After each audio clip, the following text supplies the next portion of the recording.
Le silence est une arme invisible. Alors que la plupart des gens se précipitent pour remplir chaque espace vide avec des mots, des explications et des justifications, ceux qui maîtrisent le silence prennent le contrôle sans que personne ne s'en aperçoive. Pensez à la dernière fois où vous avez participé à une conversation et ressenti le besoin de répondre rapidement. Cette impulsion à parler est précisément ce qui donne du pouvoir à l'autre. Mais lorsque vous apprenez à contenir ce besoin, quelque chose de curieux se produit. Les gens commencent à se révéler. Ils parlent plus qu'ils ne devraient, exposent leurs pensées, leurs intentions, leurs insécurités. Ils tentent de combler le vide avec des mots, sans se rendre compte que plus ils parlent, plus ils révèlent ce qu'ils pensent vraiment. Le silence n'est pas de la passivité, c'est une stratégie. Ceux qui savent l'utiliser intelligemment n'ont pas besoin d'élever la voix pour se faire entendre. Celui qui maîtrise le silence n'a pas besoin de mendier le respect, il l'impose naturellement. Dès l'instant où vous arrêtez de réagir de manière impulsive et apprenez à attendre, vous devenez un mystère. Et dans ce mystère réside le véritable pouvoir. Imaginez-vous dans une situation où quelqu'un remet en question vos croyances, essaie de dénigrer votre philosophie de vie ou conteste vos idées les plus profondes. L'impulsion naturelle serait de réagir avec des mots, de défendre son point de vue avec ferveur, de montrer qu'on a raison. Mais que se passerait-il si vous choisissiez de ne rien dire? Et si, au lieu d'entrer dans un débat, vous restiez simplement silencieux? Ce silence n'est pas vide, mais plein de réflexion. Il oblige l'autre à affronter ses propres idées, sans soutien. Le silence, dans ce cas, est une démonstration de confiance en ses propres convictions, sans avoir besoin de prouver quoi que ce soit. Cela signifie que, pendant que d'autres se précipitent pour présenter leurs idées, vous restez silencieux et recueillez des informations précieuses. Vous donnez aux gens l'espace de parler, et ce faisant, ils finissent par se révéler. Les maîtres de l'influence ne sont pas ceux qui parlent fort, mais ceux qui parlent au bon moment. Ils ne gaspillent pas leurs mots. Lorsqu'ils s'expriment, leurs phrases ont du poids, car chaque mot a été choisi avec précision. Pensez aux personnages les plus influents de l'histoire, ils n'avaient pas besoin de crier pour commander.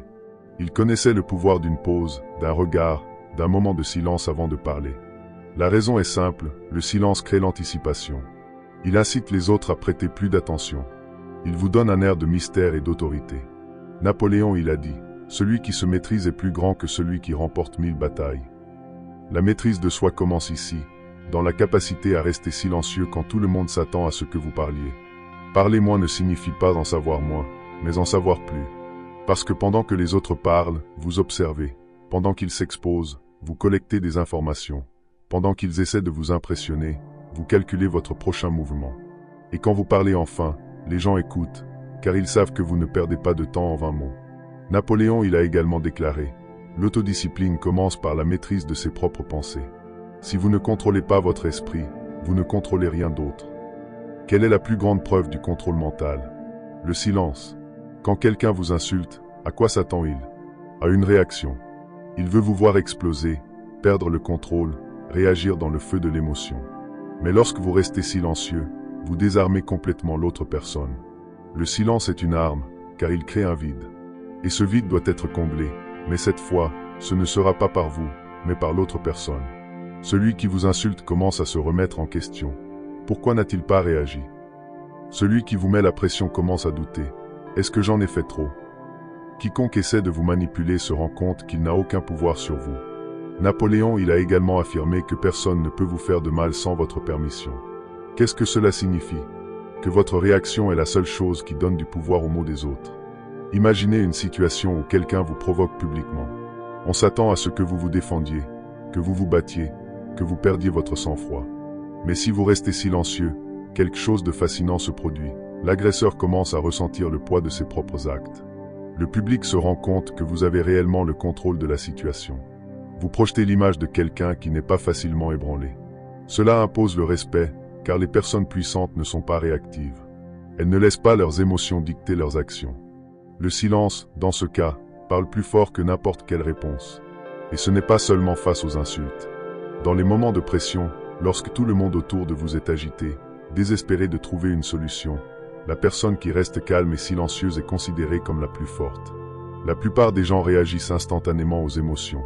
S'ils se mettent en colère, ils parlent dans le feu de l'action. S'ils ressentent de la peur, ils agissent de manière impulsive.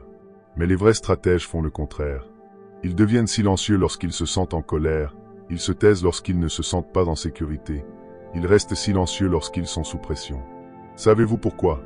Parce que le silence donne du temps pour réfléchir, observer, reprendre le contrôle avant d'agir. Napoléon, il a dit que l'homme qui ne contrôle pas ses émotions est l'esclave de quiconque sait les manipuler. Si quelqu'un peut vous provoquer et vous faire perdre le contrôle, alors cette personne a du pouvoir sur vous. Mais si vous entraînez le silence, si vous apprenez à retenir vos mots quand tout temps vous veut riposter, vous devenez incassable. Et savez-vous ce qui est le plus intéressant? Lorsque vous agissez ainsi, les gens commencent à vous respecter davantage, car la discipline commande le respect. La maîtrise de soi intimide. Tandis que d'autres parlent sans réfléchir, réagissent de manière impulsive, dépensent de l'énergie à prouver leur point de vue, vous restez sur vos positions.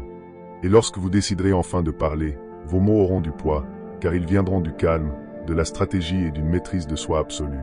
Construire un esprit inébranlable ne se fait pas par accident. C'est un processus quotidien, un entraînement constant. Napoléon, il a dit que les pensées dominantes dans votre esprit déterminent ce que vous deviendrez. Cela signifie que tout commence par ce que vous nourrissez dans votre tête. Si vous remplissez votre esprit de peur, de doute et d'anxiété, votre vie reflètera exactement cela. Mais si vous entraînez votre esprit à la discipline, au contrôle et à la stratégie, rien ne pourra vous ébranler. La gratitude est l'une des armes les plus puissantes contre la négativité. Celui qui s'habitue à se plaindre, à s'irriter pour des petites choses et à avoir des problèmes avec tout affaiblit son propre esprit. La négativité draine votre énergie et vous laisse à la merci des circonstances. Napoléon, il a déclaré, vous attirez dans votre vie ce à quoi vous pensez continuellement. En d'autres termes, si vous vous concentrez sur le manque, vous attirez davantage de manque. Si vous vous concentrez sur les problèmes, vous en trouverez davantage. Mais si vous entraînez votre esprit à voir le positif, vous reprogrammez votre cerveau pour être plus fort face aux difficultés. Être reconnaissant ne signifie pas ignorer les défis, mais voir au-delà d'eux. Un échec n'est pas une fin, c'est une expérience d'apprentissage. Un obstacle n'est pas une punition, c'est un test pour vous rendre plus fort. Lorsque vous commencez à voir la vie de cette façon, votre esprit devient plus fort, et rien ne peut vous abattre. La discipline est ce qui sépare les faibles des inébranlables. La plupart des gens échouent non pas parce qu'ils manquent de talent, mais parce qu'ils manquent de discipline mentale. Ils cèdent à la fatigue, à la paresse, aux excuses. Napoléon, il a dit que l'autodiscipline est le lien qui relie nos objectifs à la réussite. Vous pouvez avoir les plus grands rêves du monde, mais sans discipline, vous n'arriverez jamais nulle part. La discipline d'entraînement est simple, mais pas facile. Cela signifie faire ce qui doit être fait, même lorsque vous n'en avez pas envie, étudier quand on veut se reposer, rester fort quand on veut abandonner, terminer ce qu'on a commencé, même quand tout semble difficile. Chaque fois que vous cédez à la facilité, vous entraînez votre esprit à être faible. Mais chaque fois que vous surmontez la résistance, vous construisez un esprit de fer. Le détachement est un autre secret de l'inébranlable.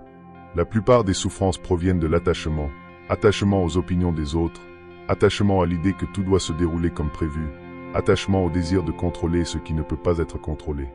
Napoléon, il a dit qu'un esprit libre de peur et d'attachement peut tout accomplir. Lorsque vous cessez de vous soucier de ce que vous ne pouvez pas changer, vous commencez à avoir un pouvoir que peu d'autres possèdent. La force mentale ne se construit pas dans les moments de crise, mais dans les petits moments de la vie quotidienne.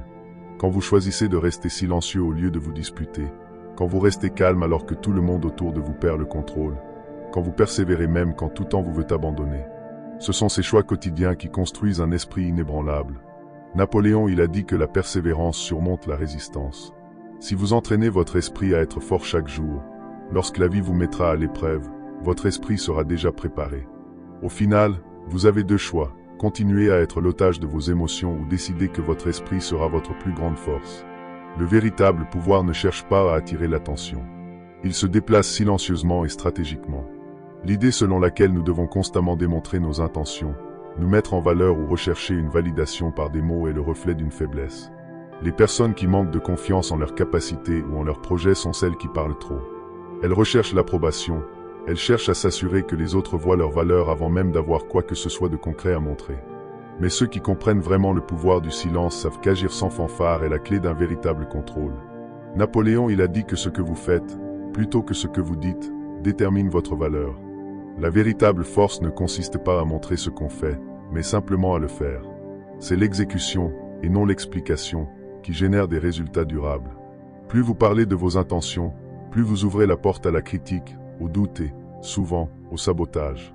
Plus vous exposez vos plans, plus vous invitez les gens à interférer dans votre processus, que ce soit par des conseils non sollicités, de la méfiance ou même de l'envie.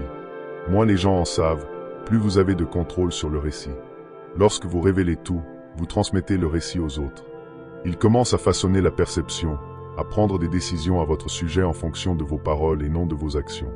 Mais lorsque vous agissez en silence, les autres sont obligés d'attendre les résultats, sans savoir ce qui se cache derrière chacun de vos mouvements. Cela crée un avantage stratégique significatif. Napoléon a également souligné que la véritable grandeur ne réside pas dans la fanfare, mais dans l'action silencieuse. La vraie force ne cherche pas la reconnaissance. Elle travaille en silence, créant de la valeur et laissant les fruits de cette action parler d'eux-mêmes. Il n'est pas nécessaire de prouver quoi que ce soit à qui que ce soit. Lorsque vous êtes compétent, vos résultats parlent plus fort que n'importe quel mot. L'art de bouger en silence ne consiste donc pas seulement à ne pas parler, mais à agir avec détermination, précision et confiance. Une fois que vous aurez appris à abandonner le besoin de validation externe et que vous commencerez à faire confiance à votre capacité à performer sans fanfare, vous deviendrez incassable. Un vrai maître n'a pas besoin de prouver quoi que ce soit à qui que ce soit. Il sait qu'au final, ce qui compte, ce sont les résultats qu'il génère, et ces résultats sont toujours plus puissants que n'importe quel mot.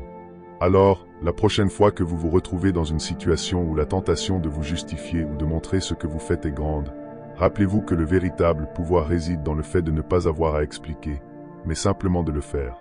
Laissez vos réalisations parler pour vous, et en agissant de cette manière, vous deviendrez une présence puissante, mystérieuse et, surtout, imparable.